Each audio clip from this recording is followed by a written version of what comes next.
Mr. Ambassador, thank you for that wonderful presentation.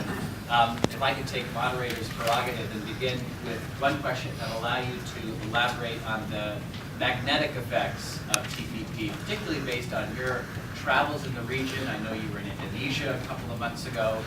President Jokowi was here. He talked about Indonesia's interests. But just generally speaking, what do these countries see as the importance of this agreement? What does it mean for U.S. leadership? Why are they so anxious to be part of this? So thanks for the question. The TPP not only represents 30% of trade, 40% of GDP, and 50% of the projected economic growth on the planet. And when you combine those statistics in those 12 nations with the highest standards that we're putting in place, there's never been an environmental standard like this in a trade deal. There's never been a labor standard like this in a trade deal.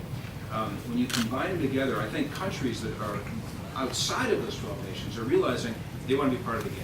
So there is a huge magnetic effect. And the magnetic effect is also proof positive that this deal makes sense. And you're right, I've traveled about 250,000 miles. I've been to about 45 countries so far in the last couple of years. And I've been focusing a lot on ASEAN. I was in Taipei, where they were asking me questions about this deal. I spent a lot of time in Seoul, where they're very interested in considering, as you mentioned. And I was just in Jakarta, and just after Jokowi's visit. And the leadership in Indonesia were not only hell-bent on getting this done, but they want to get it done quickly. And to do so, they actually needed to change the way their people are thinking. And I can tell you, I read it in the paper actually in Jakarta. Senior government officials were trying to explain the need for an open economy to the Indonesian people, and they used an interesting analogy. They said, imagine there's an Indonesian prize fighter, and Indonesia takes great pride in its boxers. And he's the best they've ever seen. He represents everything that Indonesia is. But they don't want to have him fighting against anybody that might give him a bruise or hurt him or, God forbid, break his nose or knock him down, because then that would be bad for us, because we're very proud of this guy. So we want him to fight people that are less than him and always win and be our pride. And the government official said, and as a result, that boxer, if you allow him to fail, but never be known as a great boxer. You know, in sports, he said, that the only way to get better is to play people who are better than you. And unless we challenge ourselves to rise to that top standard, Indonesia will never grow into the economic powerhouse that we need to be. I think those types of stories are being replicated across the region, and we're seeing a real race to the top. It's incredibly exciting, and it's also has geopolitical implications. Let me invite questions from the audience now. I would ask you to just please say your name, identify your affiliation, question over here. Mr. Ambassador, thank you very, very much for coming. My name is Rachel Saffron from the Library of Congress. My question is, you talked a lot about the different plurilateral deals and bilateral deals, but you specifically did not talk about WTO, the World Trade Organization. So going forward, what do you see as the role for the WTO, and how or would we get involved with countries or regions that are not part of these ongoing deals or negotiations, such as Africa or the Middle East? Well, listen, I talked about how when TPP passes and when TTIP is negotiated, and already 2/3 of the economy are part of the highest standard deals in history, and you have this magnetic effect on TPP, imagine the magnetic effect on a combined TPP-TTIP, I think you're all heading in a very good direction for world trade. And so I think that this bodes well for the WTO. But the regional trade deals, we're also not neglecting. We're talking, I just had meetings yesterday about Middle East, North Africa. We're talking about TIFA and TISA deals around the world. I'm just focusing on TPP and TTIP because of the immediacy of those deals. But our trade, we have one of our top guys, Bob Minogue, in the room today, who, and Robert Morgan and other leaders. Bob standing right next to him.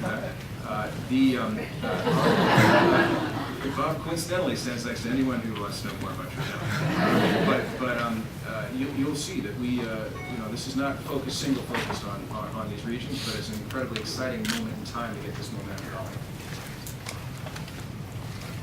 Yes, sir.